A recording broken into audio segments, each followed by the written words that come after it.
Assalamualaikum warahmatullahi wabarakatuh. Perkenalkan, nama saya Ihda Sapetina Nasution dengan NIM 2320100101 dengan mata kuliah Telah Kurikulum PAI dengan dosen pengampu Bapak Muhammad Nurdin MPD. Di sini saya akan menjelaskan tentang konsep dasar kurikulum dan urgensinya dalam pendidikan Islam. Kurikulum merupakan salah satu komponen utama dalam sistem pendidikan yang menentukan arah, isi, dan proses pembelajaran. Dalam konteks pendidikan, kurikulum tidak hanya dipahami sebagai daftar mata pelajaran, tetapi sebagai seperangkat rencana dan pengaturan mengenai tujuan, isi, bahan ajar, serta metode yang digunakan sebagai pedoman penyelenggaraan kegiatan pembelajaran untuk mencapai tujuan pendidikan tertentu. Oleh karena itu, pemahaman mengenai pengertian dan ruang lingkup kurikulum menjadi sangat penting agar proses pendidikan berjalan secara sistematis, terarah, dan sesuai dengan kebutuhan peserta didik secara perkembangan zaman. Adapun rumusan masalahnya itu ada 3. Yang pertama, apa yang dimaksud dengan kurikulum dan apa saja ruang lingkup kurikulum, apa saja prinsip-prinsip pengembangan kurikulum PAI, apa saja fungsi dan tujuan kurikulum pendidikan Islam.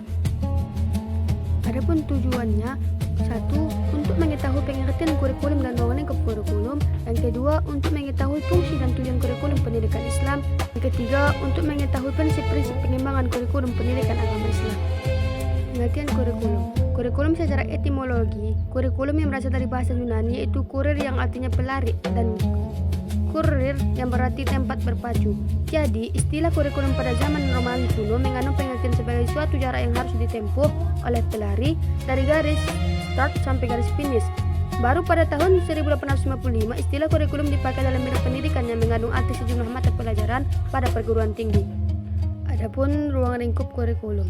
Ruang lingkup kurikulum PAI pada sekolah-sekolah umum adalah mata pelajaran pendidikan agama Islam yang bentuk kurikulumnya portfolio atau all-in-one system.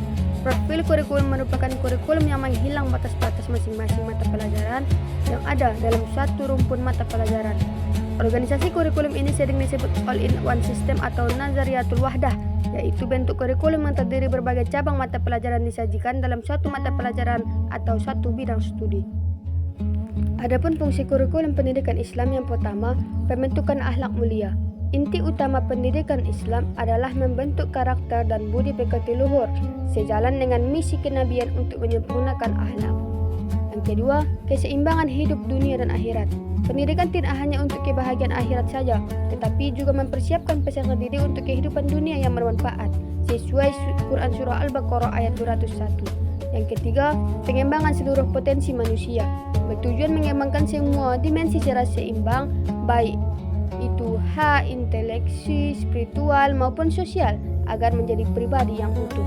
Yang keempat adalah persiapan profesi dan penguasaan ilmu, mempersiapkan peserta didik menjadi profesional di bidangnya serta menumbuhkan semangat ilmiah sehingga mampu mengelola bumi dengan kompeten dan bertanggung jawab. Adapun tujuan kurikulum pendidikan Islam, yang pertama, tujuan harus ditulis dengan susunan bahasa yang tepat dan jelas. Yang kedua, tujuan kurikulum harus konsisten dengan tujuan yang lebih umum. Yang ketiga, tujuan kurikulum harus membuktikan hasil belajar yang spesifik dan dapat diamati.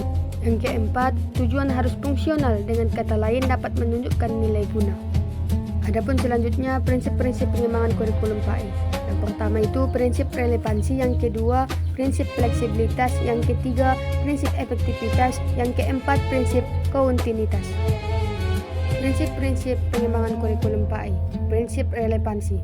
Prinsip relevansi yaitu pengembangan kurikulum yang meliputi tujuan, isi, dan sistem penyampaiannya harus sesuai atau relevan dengan kebutuhan dan keadaan masyarakat, tingkat perkembangan dan kebutuhan siswa, serta sesuai dengan perkembangan ilmu pengetahuan dan teknologi. Adapun prinsip fleksibilitas sebagai salah satu prinsip pengembangan kurikulum dimaksudkan adanya ruang gerak yang memberikan sedikit kelonggaran dalam melakukan atau mengambil suatu keputusan tentang suatu kegiatan yang akan dilaksanakan oleh pelaksana kurikulum di lapangan. Selanjutnya, prinsip efektivitas. Prinsip efektivitas yang dimaksud adalah sejauh mana perencanaan kurikulum dapat dicapai sesuai dengan keinginan yang telah ditentukan dalam proses pendidikan. Selanjutnya, prinsip kontinuitas. Kurikulum adalah wahana belajar dinamis yang perlu dikembangkan terus-menerus dan berkesinambungan dalam rangka pengembangan kurikulum yang menyangkut saling hubungan dan saling menjalin antara berbagai tingkat sekolah dan jenis program pendidikan atau bidang studi. Sekian yang dapat saya sampaikan. Salah dan janggalnya mohon maaf. Billahi fisabilil haq fastabiqul khairat. Wassalamualaikum warahmatullahi wabarakatuh.